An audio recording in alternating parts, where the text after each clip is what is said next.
एक नगर में यशवंत नाम का एक आदमी रहता था। इसके 2 बेटे थे, राजेश और प्रथमेश। राजेश बड़ा था और प्रथमेश उससे 1 साल छोटा था। दोनों की सोच एकदम विपरीत थी। एक दिन उनके पिता की तबीयत बहुत ज्यादा बिगड़ गई। वो अपने पलंग पर पड़े थे और उनके दोनों बेटे उनके पास ही खड़े थे। पिताजी, आपने पूरी जिंदगी इतना कमाया है और खूब लुटाया है। अगर हमारे लिए कुछ रोक कर रखा है तो बता दीजिए, वरना आपके मरने के बाद हमारे पास इस घर के अलावा कुछ भी नहीं होगा। मेरे बेटों, मैं चाहता था कि तुम दौलत आने से पहले मेरा सिद्धांत सीख लो। कर भला तो हो भला। उसके बाद मैं तुम्हें अपनी दौलत का मालिक घोषित कर दूंगा। इसीलिए मैंने कभी तुम लोगों को खर्चे के लिए धन नहीं दिया। बस पिताजी, जल्दी से बताइए। बेटा, मैंने मेरी जिंदगी में बहुत धन कमाया और उसमें से आधा धन मैं दूसरों की भलाई के लिए खर्च कर देता था। लेकिन ऐसा नहीं है कि मैंने तुम्हारे बारे में नहीं सोचा। मैंने तुम दोनों के लिए एक खजाना छिपा रखा है। खजाना? ये सुनकर राजेश और उसकी बीवी के कान खड़े हो गए। बेटा, उस खजाने का नक्शा मैंने संदूक में रखा है। उस खजाने को पाकर तुम दोनों की जिंदगी बदल जाएगी। लेकिन मेरी एक बात का ध्यान रखना, जितना अपने ऊपर खर्च करोगे उतना गरीबों और परेशान लोगों पर भी खर्च करना। कर भला तो हो भला। कर भला तो हो भला। ये आखिरी शब्द कहने के बाद ही उन्होंने दम तोड़ दिया। इन्होंने अपने पिता का अंतिम संस्कार किया और फिर राजेश ने उस संदूक से नक्शा निकाला। प्रथमेश, हम दोनों कल सुबह खजाने की तलाश में निकलेंगे। इसमें लिखा है कि खजाने की गुफा में हमें अंधेरा होने से पहले पहुंचना पड़ेगा, वरना अब शकुन होगा। जी भैया, जैसा आप कहें। अगली सुबह नक्शे को साथ लिए ये दोनों भाई घर से निकले और उसमें बताई गई दिशा में रवाना हो गए। जंगल में कुछ देर चलने के बाद उन्हें एक बूढ़ी दिखाई दी जो जमीन पर बैठी कराह रही थी। अरे माँ जी, क्या हुआ आपको? बेटा, मैं नगर से चलकर आ रही हूँ। अब बहुत थक गई हूँ और मेरी कुटिया कुछ ही दूरी पर है, लेकिन मैं वहाँ जाने की हालत में नहीं। तुम मुझे मेरे घर तक पहुँचा दोगे? बूढ़ी अम्मा, हमारे पास आपकी मदद करने का समय नहीं है, हमें देरी हो रही है। भैया, ये आप क्या कह रहे हैं? आपको पिताजी के वचन याद नहीं? कर भला तो हो भला। प्रथमेश, अभी हमारे पास समय नहीं है। आओ माँ जी। प्रथमेश ने उस बूढ़ी को अपनी कमर पर बैठा लिया। तुझे जाना है तो तू जा, मैं तो जा रहा हूँ। मैं मेरा समय खराब नहीं कर सकता। अंधेरा होने से पहले पहुँचना है मुझे। ये कहते हुए राजेश आगे बढ़ गया और प्रथमेश उस बूढ़ी को लिए हुए उसकी बताई दिशा पर चलने लगा। बूढ़ी में काफी वजन था, इसलिए प्रथमेश बहुत मुश्किल से चल पा रहा था। प्रथमेश को चलते हुए काफी समय हो गया था। उसको बहुत पसीना आ रहा था और गर्मी भी बहुत लग रही थी। फिर भी वो आगे बढ़ता ही जा रहा था। इस तरफ राजेश भी सही दिशा में आगे बढ़ रहा था। चलो, आधा रास्ता तो पार हो ही गया। वो प्रथमेश करता रहे भलाई, मुझे तो धन ज्यादा प्यारा है। इस तरफ प्रथमेश को एक कुटिया दिखाई दी। बेटा, वही मेरा घर है। प्रथमेश कुटिया के अंदर गया और उसने बूढ़ी को खाट पर उतार दिया। माफ करना बेटा, तुम बहुत थक चुके हो। कोई बात नहीं माँ जी, मुझे खुशी है कि मैं आपकी मदद कर सका। बेटा, उस घड़े से एक गिलास पानी पी लो। प्रथमेश को बहुत प्यास लगी थी। उसने घड़े से एक गिलास पानी पिया। अरे माँ जी, इस पानी में ऐसा क्या था? इसको पीते ही मेरी सारी थकान उड़न-छू हो गई। बेटा, ज्यादा मत सोचो, ये चाबी लो और पीछे के इस दरवाजे से निकलकर अपनी मंजिल की तरफ बढ़ जाओ। बूढ़ी ने उसे एक चाबी दी प्रथमेश ने उस चाबी को लेकर अपनी कमर में बांध लिया और दूसरे दरवाजे से कुटिया से बाहर निकल गया। अब तो भैया काफी दूर निकल गए होंगे। राजेश ने देखा कि प्रथमेश उससे आगे है तो वो हैरान रह गया। प्रथमेश, राजेश प्रथमेश के पास पहुंचा। तू तो उस बूढ़ी के साथ गया था ना, तो मुझसे आगे कैसे निकल आया? हाँ भैया, मुझे खुद समझ नहीं आ रहा कि मैं आपसे आगे कैसे पहुंचा। पिताजी ने सही कहा था, कर भला तो हो भला। बस बस, चल अब तू आ ही गया है तो दोनों साथ आगे बढ़ते हैं। ये दोनों कुछ कदम चले और एक गुफा पर पहुंचे। लगता है यही वो गुफा है। वो दोनों गुफा के अंदर चले और आगे बढ़ गए। तभी उनको एक दरवाजा नजर आया। दरवाजा गुफा के अंदर? ये क्या बकवास है? राजेश ने दरवाजे को धक्का मारना चाहा, लेकिन वो नहीं खुला। अरे ये खुलता क्यों नहीं है? तभी उन्होंने देखा कि उस दरवाजे में एक छेद था। भैया, शायद ये दरवाजा चाबी से खुलेगा। अरे अब इसकी चाबी तो हमें पिताजी ने दी ही नहीं। मुझे पता था मरते मरते भी ये हमारे लिए मुसीबत ही पैदा करके जाएंगे। भैया, पिताजी को कुछ मत कहिए, उन्होंने सही कहा था, कर भला तो हो भला। आप उनके वचन को मानते तो आपके पास चाबी होती। ये कहकर प्रथमेश ने अपनी पोटली से चाबी निकाली और उस दरवाजे में लगाई। उसके लगाते ही दरवाजा बड़ी आसानी से खुल गया। अरे ये चाबी तुम्हारे पास कहां से आई? भैया, ये चाबी मुझे उस बूढ़ी ने दी थी जिसको आपने उसके घर छोड़ने से मना कर दिया था। ये दोनों अब उस दरवाजे से होते हुए आगे बढ़ गए। उस रास्ते पर दूर दूर तक रोशनी नजर आ रही थी। कुछ देर आगे बढ़ने के बाद इनको 2 बक्से नजर आए। अरे वाह, लगता है वो खजाना इन्हीं 2 बक्सों में है। राजेश तेजी से इन बक्सों की तरफ बढ़ने लगा। तभी एक बंदर वहां प्रकट हुआ। तुम इस दरवाजे को खोलकर यहाँ तक पहुँचे, इसका मतलब है कि तुमको अपने पिता का वचन याद था, कर भला तो हो भला।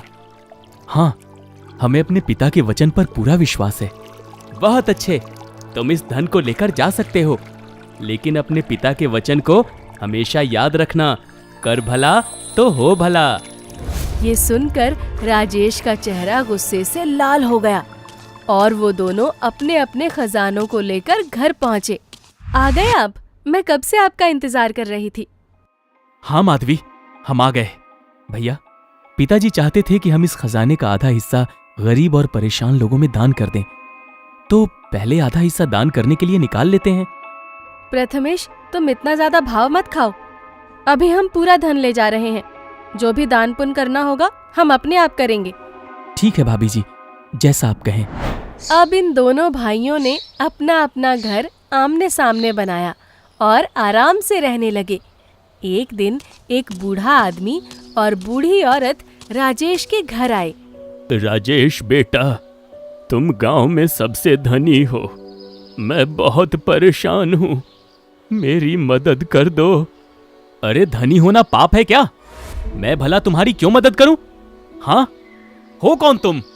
राजेश बेटा, हमारे बेटे और बहू ने हमें घर से निकाल दिया है। हमारे पास रहने का कोई आसरा नहीं है। तुम हमें एक कुटिया बनाकर दे दोगे तो बहुत मेहरबानी होगी। अरे ऐसे कैसे? मैंने क्या तुम्हारा ठेका ले रखा है? राजेश की ऊंची आवाज अपने घर में बैठे प्रथमेश के कानों में गई। तभी वो भी अपनी बीवी तुलसी समेत घर से बाहर निकल आया। बेटा, तुम्हारे पिताजी कभी किसी की मदद को मना नहीं करते थे, इसलिए हम तुम्हारे पास आए हैं। अरे भाई, मेरे पिताजी तो लुटा लुटा कर थकते नहीं थे। मैं उनके जैसा दानवीर कर्ण नहीं बन सकता। हाँ। तभी प्रथमेश उनके पास आया।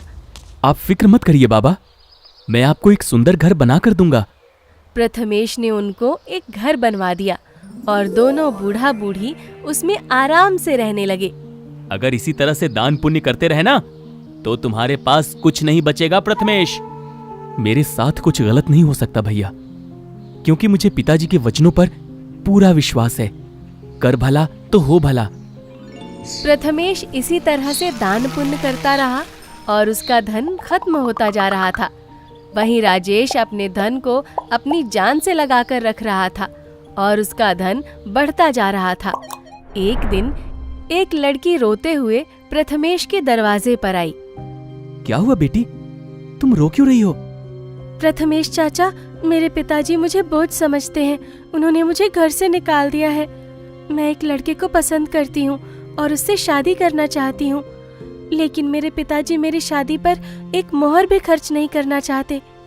बेटी, तुम फिक्र मत करो, तुम्हारी शादी मैं करवाऊंगा। ए जी, शादी करवाने में तो बहुत खर्चा होगा, इतना धन हमारे पास नहीं है। कोई बात नहीं तुलसी, मैं इसकी शादी जरूर करवाऊंगा। मुझे पिताजी का वचन हमेशा याद रहता है। प्रथमेश के पास जितना भी धन था वो काफी नहीं था। उसने राजेश को अपना घर बेच दिया और उस लड़की की शादी करवाकर उसको अपने घर से ही विदा किया। पिताजी, मुझे आशीर्वाद दीजिए। तुमने मुझे पिता कहा? हाँ, वास्तव में आप ही मेरे पिता हैं। आपने मेरी जिंदगी संवारी है। भगवान आपको कभी भी कोई परेशानी न दे। वाह, सब कुछ लूटकर परेशानी ना आने की दुआ दे रही है। हाँ, एक नंबर का बेवकूफ है ये मेरा भाई। उस दिन के बाद प्रथमेश के हालात बहुत ज्यादा बिगड़ गए। अब वो अपनी बीवी के साथ एक छोटी सी कुटिया में रहने लगा था। कर भला तो हो भला, हाँ? अब अकल आई कि नहीं?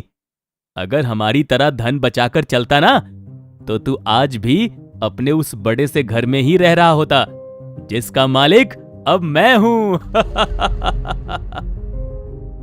वो धन पिताजी ने दिया था भैया, इसलिए उनकी बात मानना भी मेरा धर्म था। हाँ, तो करते रहो जो करना है। अब तो तुम्हारे पास कुछ है ही नहीं, अब क्या दान करोगे? राजेश अपने घर को चला गया और अपने धन के भरे हुए बक्से को देखकर खुश होने लगा। मेरा धन कभी खत्म नहीं होगा, कभी नहीं। क्योंकि मैं मेरी भलाई देखता हूं, दूसरों की नहीं। इस तरफ प्रथमेश मेहनत मजदूरी करके अपने और अपनी बीवी के साथ मुश्किल से 2 वक्त का खाना जुटा पाता था और दूसरी तरफ राजेश पूरे ऐशो आराम के साथ अपनी जिंदगी गुजार रहा था। लेकिन एक दिन कुछ ऐसा हुआ जिसका किसी को अंदाजा भी नहीं था। एक दिन अचानक गांव में डाकू आ गए। उस समय राजेश अपने घर के बाहर खड़ा हुआ पौधों को पानी दे रहा था। अरे वाह, कितना बड़ा घर है। तुम तो वही सेठ हो ना, जिसका बाप उसके लिए गुप्त धन छोड़कर मरा था? हाँ? अरे अरे, ऐसा कुछ नहीं है, मैं तो एक गरीब आदमी हूँ। ये घर भी किराए का है। ठीक है, हम अभी पता लगा लेते हैं तुम अमीर हो या गरीब। ये कहकर डाकू अपने आदमियों के साथ घर के अंदर घुस गया। अरे ऐसा मत करो, मेरे पास कुछ नहीं है। अरे वाह, पूरा का पूरा खजाना भरा पड़ा है। डाकुओं ने राजेश का सारा धन लूट लिया और फिर अपने साथियों के साथ वहां से चला गया। अब राजेश और उसकी बीवी फूट फूट कर रोने लगे। अरे हम तो लुट गए। हम बर्बाद हो गए। उनके रोने की आवाज सुनकर प्रथमेश भी अपनी बीवी के साथ वहां पहुंचा। क्या हुआ भैया, आप ऐसे क्यों रो रहे हो? लुट गया भाई, मैं बुरी तरह लुट गया। वो डाकू मेरा सब कुछ लूट कर ले गया। भैया, इस धन को आपने इतना संभाल के रखा था, वो एक ही झटके में आपसे छिन गया। अगर आप किसी के भले के लिए इसका इस्तेमाल करते तो आपको उनकी दुआएं लगती। हमारे घर में लूट हुई है, फिर भी तुम हमारे जख्मों पर नमक छिड़क रहे हो। हमारे पास अब भी 2 बड़े बड़े घर हैं, तुम्हारी तरह कुटिया में नहीं है हम। चलिए जी, ये लोग कभी नहीं सुधरेंगे। प्रथमेश और तुलसी अपने घर आ गए। वो खाली बक्सा अभी भी उनकी कुटिया में था। रात होने पर वही गुफा वाला बंदर वहां आया। उसने बक्से पर हाथ रखा। बक्से के ऊपर एक अजीब सी रोशनी पड़ी और उसके बाद बंदर वहां से चला गया।